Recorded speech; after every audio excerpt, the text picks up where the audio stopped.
ఇచ్చినటువంటి 6 క్యారెట్లు వెంటనే 2 లక్షల రైతులకు రుణమాఫీ వెంటనే విగ్రహానికి పూలమాలతో సన్మానిస్తున్నారు. అలాగే మన స్థానిక సంస్థల ఎమ్మెల్సీ అయినటువంటి నవీన్ రెడ్డి గారు కూడా అంబేద్కర్ విగ్రహానికి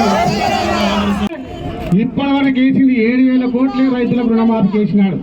46,000 కోట్లు ఎక్కడ, 7,000 కోట్లు ఎక్కడ, ఇంకా ఈ మిగిలిపోయిన డబ్బులన్నీ వేస్తే తప్ప రైతుల రుణాలు మాఫీ కావు.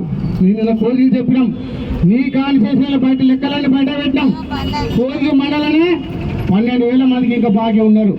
ఇప్పుడే చెప్పారు ఈ 4 మండలాలకు సంబంధించి 52,000 మంది రుణాలు తీసుకుంటే చేసింది 18,000, ఇంకా 32,000 మందికి ఇక్కడ రుణాలు మాఫీ కావాల్సి ఉంది. కొడంగల్ లెక్క చెప్తావు, నీకు ఎక్కడో రాదుగా పెద్ద పెద్ద మాటలు. కేసీఆర్ సన్యాసి అంటాడు, హరీశ్రావు సన్యాసులు దుంక అంటాడు. ఎవరు సన్యాసి? రుణమాఫీ చేయనందుకు ముఖ్యమంత్రి సన్యాసి తప్ప నువ్వు చేసే వరకు వదిలిపెట్టాం. రైతుల తరఫున 6 గ్యారెంటీలు అమలు చేసే వరకు రైతుల తరఫున పోరాటం చేస్తూనే ఉంటాం. నీవు నీ మెడలు వంచి ఇచ్చిన హామీలన్నీ అమలు చేపిస్తామని తెలియజేసుకుంటున్నాను. అవ్వదాతలకు మీకు 2,000 వస్తున్నాయి, మా గవర్నమెంట్ వస్తే 4,000 ఇస్తామని చెప్పిన అవ్వదాతలకు. ఈరోజు ఆ కోడళ్ళకేమో 2,500 ఇస్తాడు. రేవంత్ రెడ్డి ఉంటానా, హరీశ్రావు ఉంటానా? ఎవరు రాజీనామా చేయాలి?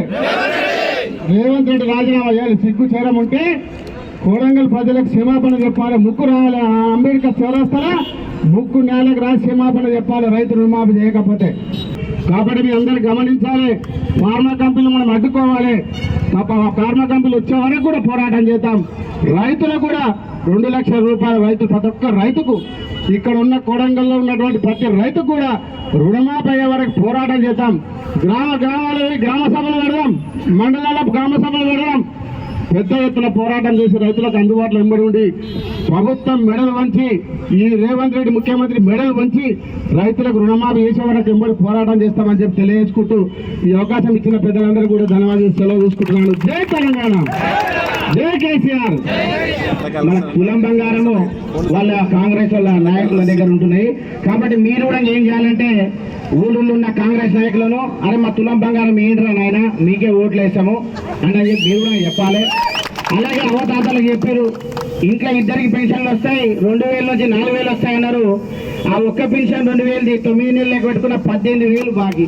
ఇంకో డబల్ పెన్షన్ కదా, ఆ డబల్ పెన్షన్ 9,000 అంటే అది 36,000. 36,000 18,000, 54,000 రూపాయలు ఎవరి దగ్గర ఉన్నాయి?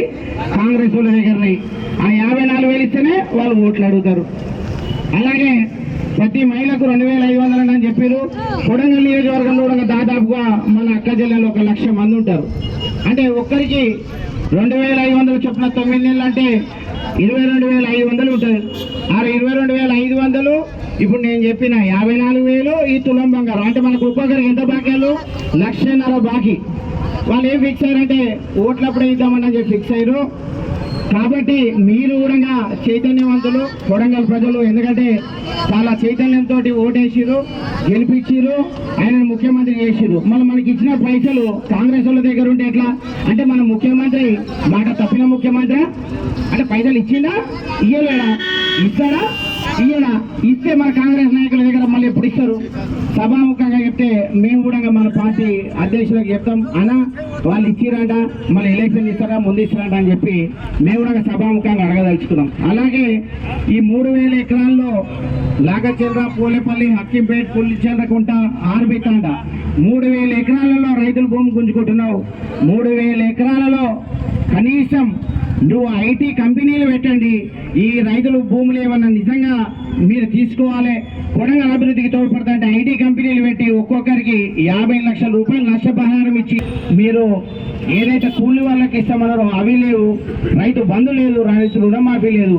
ఏమన్నా ఉన్నదంటే కంపెనీలు పెట్టాలి, పైసలు సంపాదించుకోవాలి. అన్న ముఖ్యమంత్రి పదవి ఇచ్చినాక ఇంతకన్నా పెద్ద పదవి నాకు తెలిసి ప్రపంచంలో ఏ వ్యక్తికి రాదు. అంత మంచి అవకాశాన్ని ఇచ్చారు నీకు కొడంగల్ ప్రజలు. కనీసం కొడంగల్ ప్రజల దృష్టిలో పెట్టుకొని మాకు భీషజాలు లేవు. మేము సభాముఖంగా చెప్తున్నాం, నా పనిని కూడా త్యాగం చేస్తా, మీరు 2-3 నెలల 6 హామీలు అమలు చేస్తానని చెప్పి ఈ రోజు కొడంగల్ గడ్డ నుంచి మీకు సవాలు విసురుతున్నాం. పెద్ద తమ్ముళ్ళ నాయకులు మనకు తెలియాలి. ప్రభుత్వంలో కానీ చిన్న చూపు చూస్తున్నారు. ఇక్కడ సిఐ కానీ ఎస్ఐ గారికి కానీ పోలీసు బృందానికి మనం చేస్తున్నా, ఎటువంటి అపాయం జరిగినా ఊరికి 100 మంది వచ్చి పోలీస్ స్టేషన్ లో కూర్చుంటామని మనం చేస్తూ మా రైతులకు వెంటనే 2 లక్షల రుణమాఫీ చేసే దగ్గర ఇట్లనే ధర్నాలు చేస్తే ధర్నాలు కొనసాగుతాయని మనం చేస్తూ ఈ అవకాశం ఇచ్చిన మా రైతులందరికీ మీడియా మిత్రులకు ధన్యవాదాలు తెలియజేస్తాం. ఒక్క విషయం గట్టిగా వినండి. చెప్పిన తమ్ముడు అన్ని విషయాలు చెప్పాడు, కానీ 1-2 విషయాలు చెప్పి నేను కూడా ముగిస్తా. అయ్యా, ఎలక్షన్ కన్నా మొదలు ఇల్లు విండ్రు అబద్ధాల మూట కట్టుకొని గ్యారంటీ కార్డ్ కడప తిరిగిండ్రు. మేము ఇది చేస్తాము. ఒక్కటైనా సరిగా చేసిండ్రా? మరి ఈ రోజు మాకు ఆ అర్హత లేదా? గల్లబట్టి అడగడానికి, అరే ఆ రోజు నీ వచ్చి 6 గ్యారంటీ మాకు చూపి మరి ఎక్కడున్నాయని చెప్పి గట్టిగా అడగవచ్చు కదా. ఒక్కొక్క మాటనా? కోడలకు పైసలు ఇస్తామన్నారు, అత్తకు పైసలు ఇస్తామన్నారు, తాతకు పైసలు ఇస్తామన్నారు. రుణమాఫీ తమ్ముడు ఇప్పుడు చెప్పిండు, December 9 అన్నారు, 100 రోజులు అన్నారు, 15 ఆగస్టు అన్నారు. ఏది కూడా సక్సెస్ కాలేదు. మొదలు రాబోయే సమయంలో కూడా ఏది సక్సెస్ కాదు. చూట మాటల మూట పెట్టుకొని తిరగాలి. ప్రజలకు కూడా అర్థం కావాలి. వాస్తవానికి కొందరు ఏమంటున్నారంటే బాగా నిలుకోర్రి, ఎందుకు ధరం చేస్తారు మీరు? బాగా ఇది ఈశ్వరు కదా, గుద్దురు కదా. అప్పుడు ఏదో ఆశ గుద్దుకున్నారు. అప్పుడు తమ్ముడు అన్నట్టు 1,00,000 రూపాయలు ఇస్తాడు, బంగారం ఇస్తా, ఆశపడతారు. నేను కూడా ఆశపడతా, నాకు కూడా 2 రూపాయలు ఇస్తా అంటే నేను కూడా ఏటవుతానేమో. కాబట్టి మేమందరం ఆలోచించాలి. సమస్య నాదొక్కంది కాదు, తెలంగాణది. 119 కాన్స్టిట్యున్సీస్. ఈ రోజు తెలంగాణ గడ్డ వచ్చిందంటే 14 సంవత్సరాలు వాళ్ళందరూ అంత కష్టపడి చేసుకుంటే అప్పుడు వచ్చింది.